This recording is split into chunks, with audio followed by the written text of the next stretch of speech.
Hi, my name's Janet Stewart, and I'm a clinician at Woods Homes.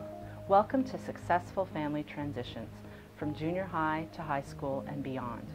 This presentation is part of the Woods 100th Anniversary Speaker Series and parenting workshops. Parenting can be both predictable and chaotic. We discover our parenting styles from many different places.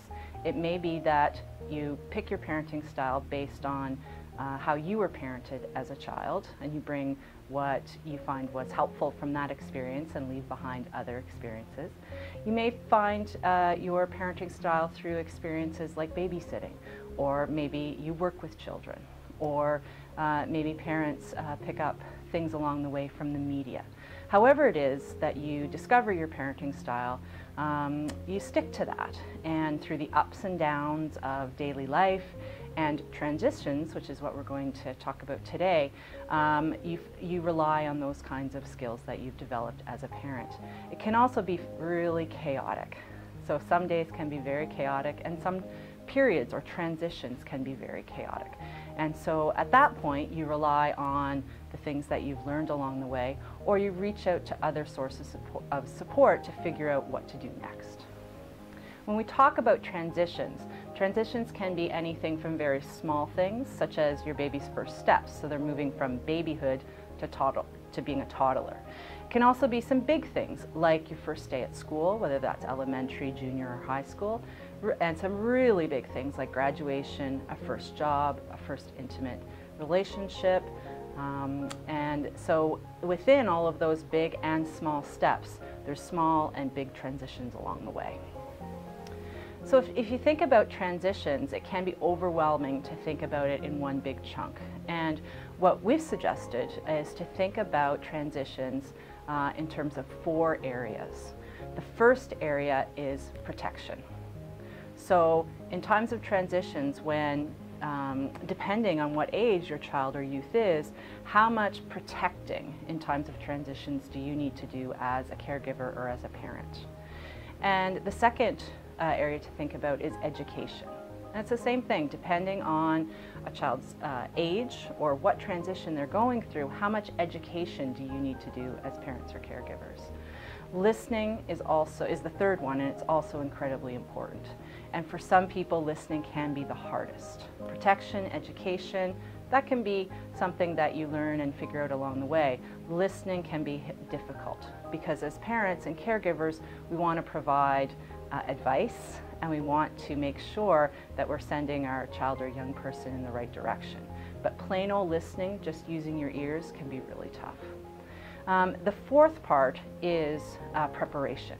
And it can be a combination of all those 3 things, as well as helping the young person know what they need to do as other transitions come to them as they get older.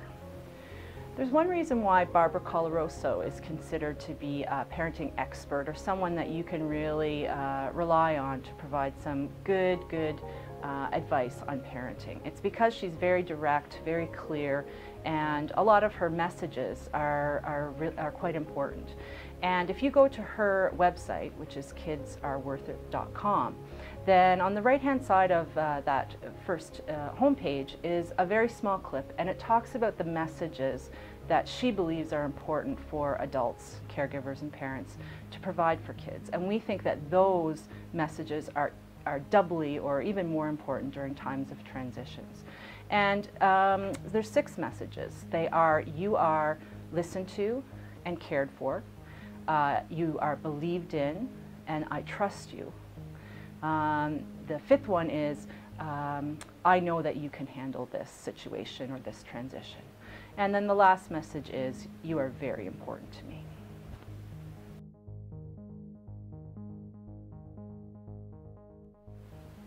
Another way to think about how you can best support your family member, your child or youth who is going through a transition is the idea of a circle of security.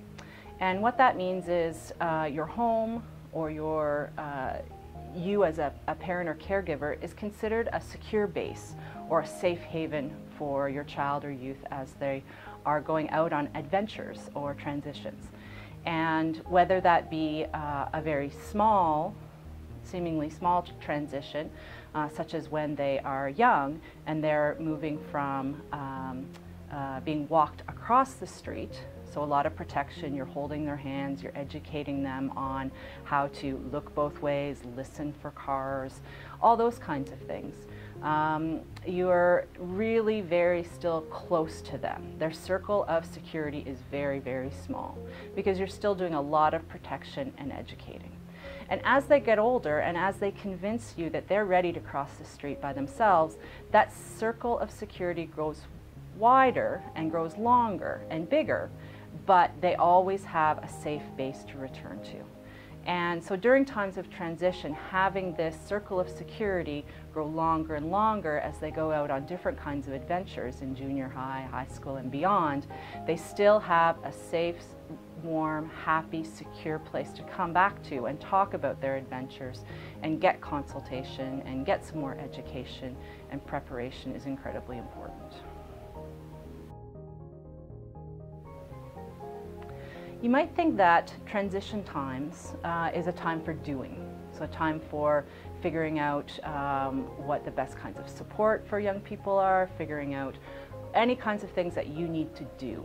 But it also can be a time of reflection for parents and caregivers. It's a time to think back on their experiences going through transitions. What made your first day at junior high really great?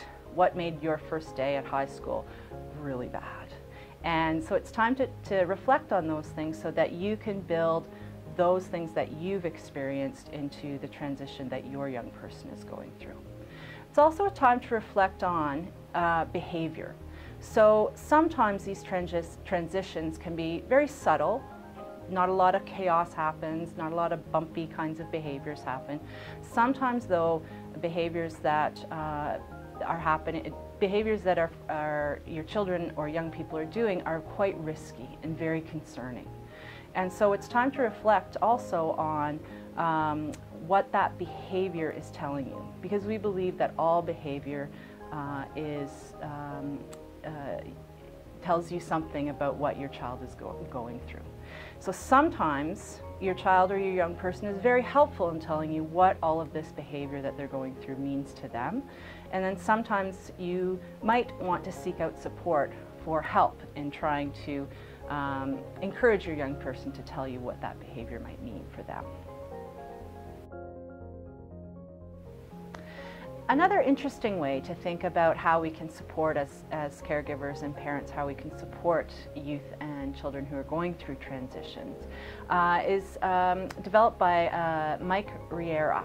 And if you go to the website, kidsinthehouse.com, and under the teenager area, you can find his video blurb, something like this.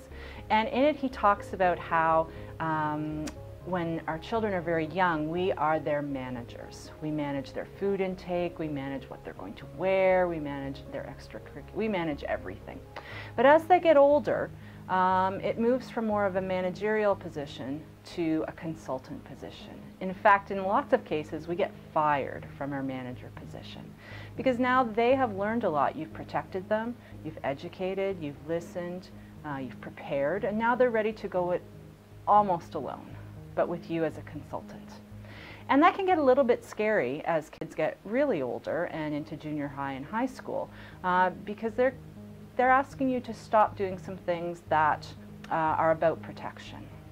And so what can get really interesting is the balance between what you know to be your role as a manager and what they're asking you to now just consult about. What other things that can be really interesting and the idea is to learn a balance about that is when your young person, almost in the same sentence, asks you to be a manager for one thing and a consultant for another. So it can get really confusing. So as I said, this was a presentation or information about some specific kinds of transitions, including junior high to high school and then launching out of the family home. So something to think about if you're supporting a young person through transition towards junior high is that this is a time when we're asking young people, or our children, to really step up in their social skills. So social skills become really complex. It goes from playing Lego, boys playing Lego together, girls playing Barbies, or vice versa, whatever the case may be, to now it's about who likes who. Do you love someone? Do you have a boyfriend? Do you have a girlfriend? And that can be really daunting for some youth who are still playing Lego. And so that's something that you can support your young person in as they transition through this time. The other thing that research has found in talking to young people in junior high and high school is their biggest fear has been, am I going to get lost on that first day of school? So if you do nothing else to help your young person through those transitions, it's making sure that they know all there is to know about the inner workings of their school, what their teachers are, where their classrooms are. So anytime there's an opportunity to take a tour of the school before they go there, please take it.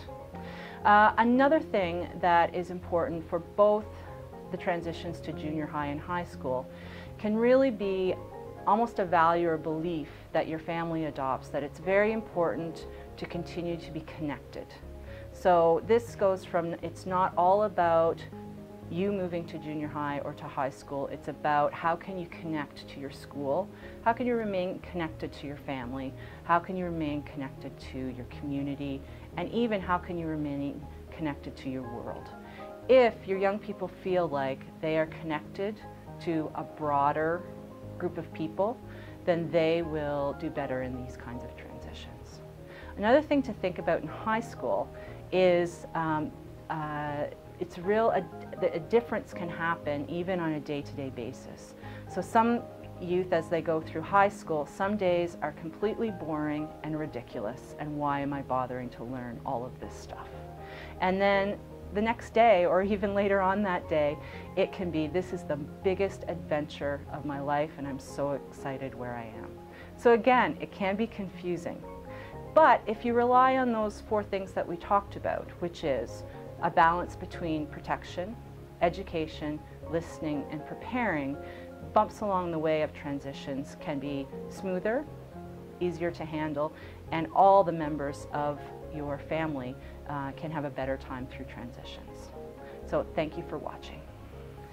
For more information and to register for the next 100th anniversary speaker series and parenting workshop, please visit woodshomes.ca.